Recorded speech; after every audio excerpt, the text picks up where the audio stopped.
இஸ்ரவேலின்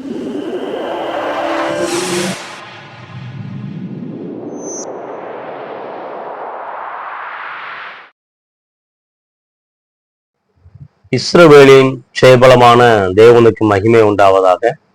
யெகோவா ராஃபா ஊழியத்தின் வாயிலாக நான் உங்களை வாழ்த்துகிறேன்.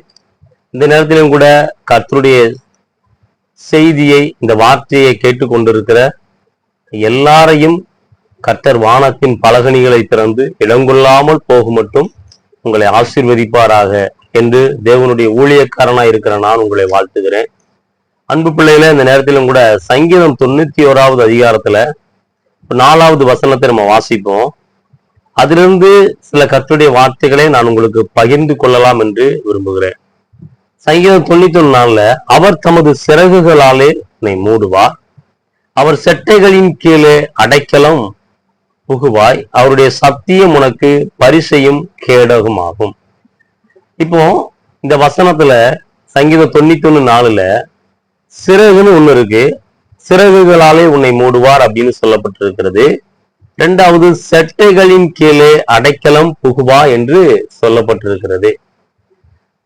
சிறகு அப்படின்னா என்ன, செட்டை அப்படின்னா என்ன, இறகு அப்படின்னா என்ன அப்படிங்கிறத குறித்து தான் நான் உங்களுக்கு 3 காரியத்தை சொல்ல போறேன். முதல்ல இறகு, இரண்டாவது சிறகு, மூன்றாவது செட்டை. இந்த 3 காரியங்களே பேச போகிறேன். அதுக்கு முன்னாடி இது சங்கீதக்காரனாகிய தாவீது தன்னுடைய குமாரனாகிய சாலமோனுக்கு, சாலமோனும் ஒரே இடத்துல இருந்த பொழுது அவர்கள் பேசின ஒரு வசனங்கள் தான். தாவீதுக்கு நிறைய எதிரிகள் இருந்தாங்க. சவுல் ஒரு பக்கம் தாவீத ஒரு பக்கம் விரட்டி கொண்டே இருந்தார். இரண்டாவது, பெலிஸ்தியர்களும் அவரை விரட்டி கொண்டே இருந்தாங்க. மூணாவது பாத்தீங்கன்னா, தேசத்துல இருக்கிற நிறைய மனிதர்கள் அவரை விரட்டி கொண்டே இருந்தாங்க.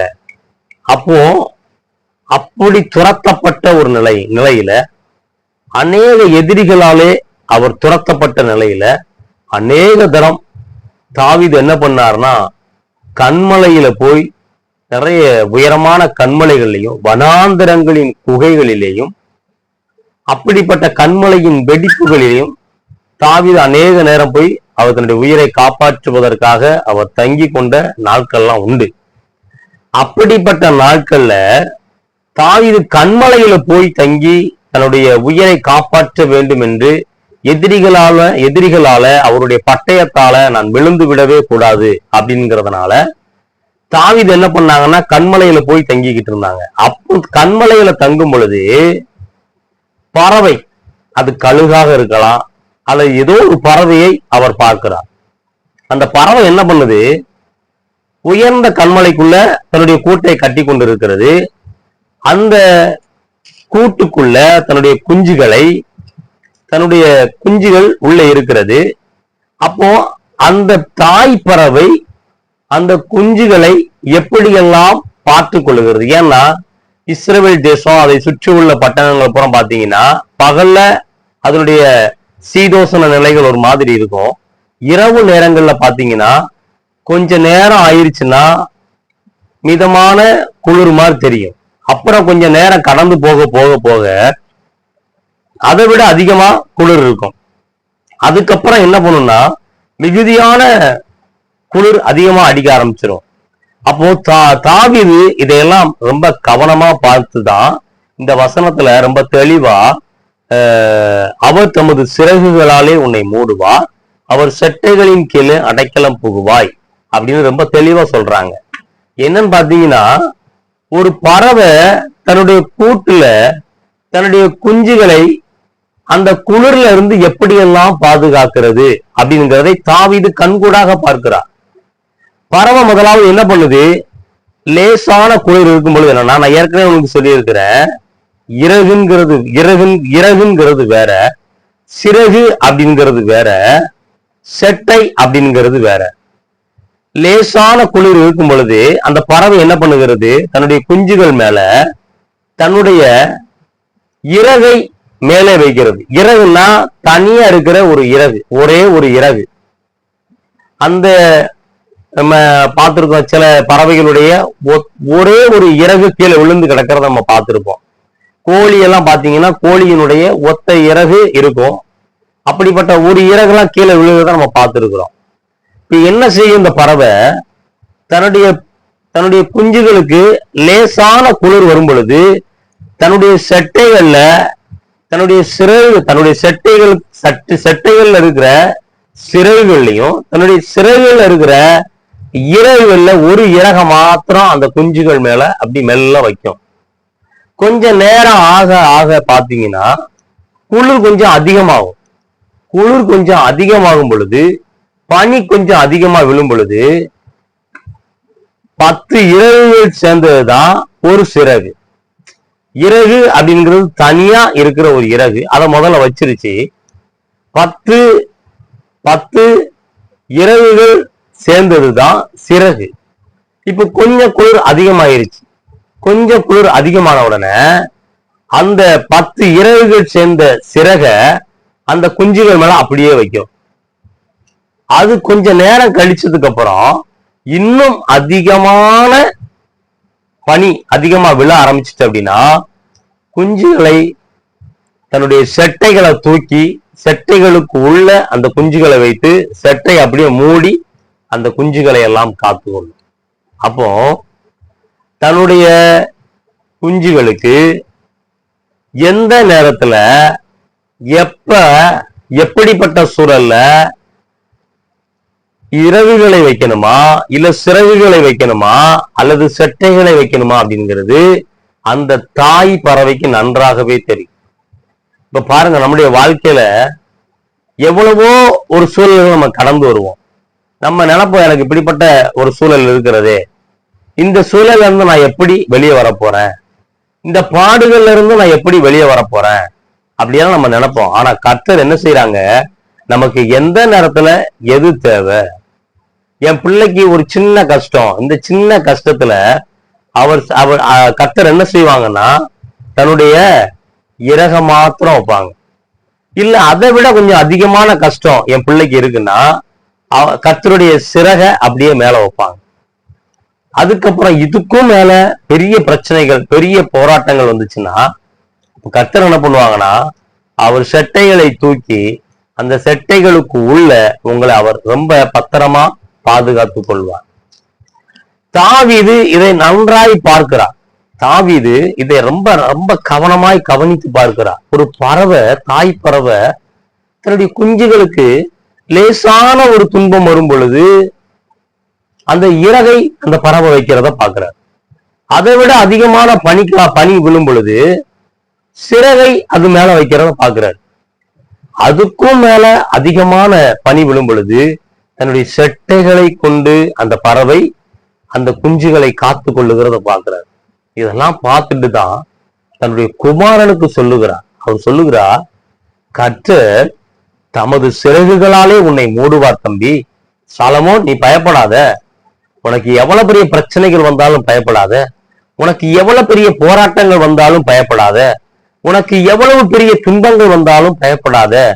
ஏன்னா கர்த்தருடைய சிறகுன்னு ஒண்ணு இருக்கு சாலமோன். அந்த சிறகுகளாலே உன்னை மூடுவார்.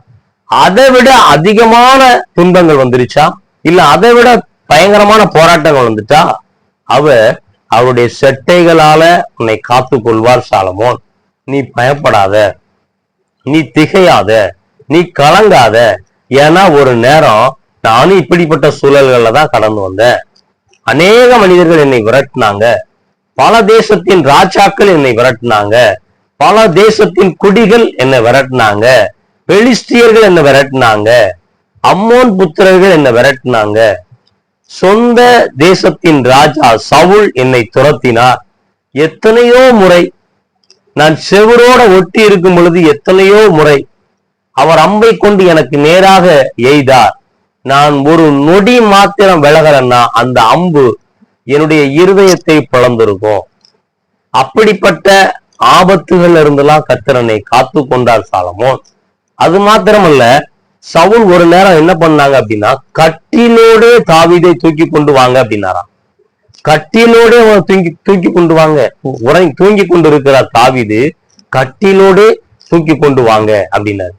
நிறைய முறை அவருடைய மனைவியாகிய மீகாள் தாவீதை சவுல்ட்ட இருந்து காப்பாற்ற, இந்த இரவு உம்முடைய பிராணனை நீர் தப்பிவித்து கொள்ளாவிட்டால் என்னுடைய தகப்பன் உம்மை கொன்று போடுவார் என்று ஒரு நேரத்துல எல்லாம் மீகாள் வந்து சொல்றாங்க. அப்ப அப்படிப்பட்ட நேரத்துல எல்லாம் தாவீது ஓடினார். வனாந்தரங்கள்ல போய் தங்கியிருந்தார், கண்மலைகள்ல போய் தங்கியிருந்தார், கண்மலையின் வெடிப்புகள்ல போய் தங்கியிருந்தார், சீப் என்கிற வனாந்தரத்துல எல்லாம் தாவீது தங்கியிருந்தார். அப்போ அப்படிப்பட்ட சூழல்கள்ல கடந்து வந்த ஒரு தகப்பன் தன்னுடைய பிள்ளைக்கு சொல்லுகிறார், சாலமோன் நீ பயப்படாத, நீ இப்படிப்பட்ட சூழல்லாம் வந்த பயப்படாத, ஏன்னா நம்ம கர்த்தர்ட்ட சிறகு இருக்கு, நம்ம கர்த்தர்ட்ட செட்டை இருக்கு, இவைகளால உன்னை காத்து கொள்வார் சாலமோன், நீ பயப்படாத அப்படின்னு சொல்லி தன்னுடைய பிள்ளையை அவர் தேற்றுகிறார். நான் இன்னைக்கும் சொல்றேன், இந்த செய்தியை கேட்டுக்கொண்டிருக்கிற உங்களுக்கு நான் சொல்றேன், துன்பமா இப்ப இந்த காலங்கள் பாத்தீங்கன்னா அடுத்த மாசம் எப்படிப்பட்ட ஒரு மாசம், ஸ்கூல் ஃபீஸ் கட்டணும், பிள்ளைகளுக்கு படிப்புக்கு தேவையான அநேக காரியங்கள் வாங்கணும், புக்கு நோட் வாங்கணும், இன்னும் ஸ்கூல் ஃபீஸ் கட்டணும், தேவை இருக்கு, கஷ்டமா இருக்கு ஆண்டவரே, என்னால முடியல, நான் எப்படித்தான் இதுல இருந்து வெளியே வர போறேன்னு தெரியல, என் பிள்ளைக்கு ஃபீஸே ஒரு பெரிய அமௌண்ட் வருகிறது, படிப்பிற்கான தொகையே அதிகமா இருக்கிறது, என்னுடைய பிள்ளைக்கு தேவையான பள்ளிக்கு போக வேண்டிய தேவைகள்லாம் நிறைய இருக்கிறது, நான் எப்படித்தான் இதுல இருந்து வரப்போறேன்னு நீ கவலையே படாதீங்க. ஏன்னா நீங்க இப்படிப்பட்ட சூழல் இருக்கும் பொழுது கர்த்தர் முதலாவது என்ன பண்ணுவாங்க, அவங்களுடைய இறக உங்க மேல மெல்ல வைப்பாங்க. அதுக்கப்புறம் ஆண்டவரே இது ஒண்ணு வாங்கிட்டேன் ஆண்டவரே, ஸ்கூல் பேக் எல்லாம் வாங்கிட்டேன் ஆண்டவரே, இது சாதாரண ஒரு சூழல் தான் ஆண்டவரே, இதெல்லாம் வாங்கிட்டேன், லஞ்ச் பேக் வாங்கிட்டேன், ஸ்கூல் பேக் வாங்கிட்டேன், ஆனா என் பிள்ளைக்கு நான் ஸ்கூல் ஃபீஸ் கட்டணும் ஆண்டவரே, நான் என்ன செய்ய அப்படின்னு நினைச்சா ஆண்டவர் என்ன பண்ணுவாங்க, மெல்ல அவங்களுடைய சிறகுகளை உங்க மேல வைப்பாங்க. சிறகுகளை வைக்கும் பொழுது உங்களுக்கு அதுல ஒரு ஆசீர்வாதம் வரும். ரெண்டாவது, ஆண்டவரே ஒரு பெரிய தொகையை ஹாஸ்டல் ஃபீஸா நான் கட்டணும் ஆண்டவரே, என் பிள்ளைக்கு நான் ஹாஸ்டல்ல அவன் தங்கி படிக்க போறான், அதுக்கு உணவுக்கான தொகையே ஒரு பெருந்தொகையா இருக்கிறது, அவனுக்கான தொகையை பெருந்தொகையா இருக்கிறதுன்னு நினைக்கிறீங்களா, அவருடைய செட்டைகளை அவங்க மேல வைப்பாங்க. நீங்க ரூத்து புஸ்தகத்துல பாத்தீங்கன்னா கர்த்தருடைய செட்டைகளுக்குள்ளே வந்த உனக்கு அவராலே நிறைவான பலன் உண்டாவதாக அப்படின்னு சொல்லி போவாஸ் சொல்றார். அப்போ அவருடைய செட்டைகளுக்குள்ள வந்த உங்களுக்கு நிறைவான பலன் கிடைக்கும், அவருடைய செட்டைகளுக்குள்ள தஞ்சம் புகுந்த உங்களுக்கு நிறைவான பலன் கிடைக்கும். நிறைவான பலன்னா அது சரீர சுகமா இருக்கலாம், அல்லது பொருளாதார ஆசீர்வாதமா இருக்கலாம், அல்லது எப்படிப்பட்ட ஒரு சூழலா இருந்தாலும் அவராலே உங்களுக்கு நிறைவான பலன் கிடைக்கும், நிறைவான ஆசீர்வாதங்கள் கிடைக்கும், நிறைவான நன்மைகள் கிடைக்கும். உன் வாயை திற, அதை நன்மையால் நிரப்புவேன் என்று சொல்லி இருக்கிறாங்க. அதனால ஒரு நாளும் கலங்காதீங்க, கர்த்தர் உங்களுடைய தேவைகளை எல்லாம் சந்திப்பார். ஏன்னா அவருடைய செட்டைகளுக்குள்ள அடைக்கலமா வந்திருக்கிறீங்கல்ல, அவர் ஒரு நாளும் உங்களை கைவிட மாட்டார். ஒரு நாளும் உங்களுக்கு அவர் கஷ்டத்தையோ அல்லது ஒரு நாளும் உங்களுக்கு ஒண்ணுமே இல்லாம போயிருச்சு அப்படின்னு நீங்க நினைக்காதீங்க. ஏன்னா நீங்க அவருடைய செட்டைகளுக்குள்ள வந்திருக்கிறீங்க, நிறைவான பலனுக்குள்ள வந்திருக்கிறீங்க. அப்ப அவருடைய நிறைவான பலன் உங்களுக்கு நிச்சயமாய் கிடைக்கும். இந்த வருடம் முழுவதும் உங்களை கர்த்தர் காத்துக்கொள்வார், இந்த மாதம் முழுவதும் காத்துக்கொள்வார். அடுத்த மாதத்துக்கு தேவையான தேவைகளை எல்லாம் தேவன் இந்த மாதத்திலேயே உங்களுக்கு அவைகளை எல்லாம் சந்தித்து கொடுப்பார். ஏன்னா கர்த்தர் உன்னதமான தேவன், அவர் சர்வத்தையும் செய்ய வல்லவர், அவர் எல்ஷடாய், அவரால் செய்ய முடியாத காரியம் ஒன்று உண்டோ என்கின்ற அப்படிப்பட்ட வல்லமையான நாமத்தை உடைய ஒரு தேவாதி தேவனை தான் நம்ம ஆராதித்து கொண்டிருக்கிறோம். கர்த்தர் நம்ம தேவைகளை எல்லாம் சந்திப்பார். இந்த வார்த்தையின் பிரகாரமாக கர்த்தர் உங்களை ஆசீர்வதிப்பாராக. God bless you. ஆமென்.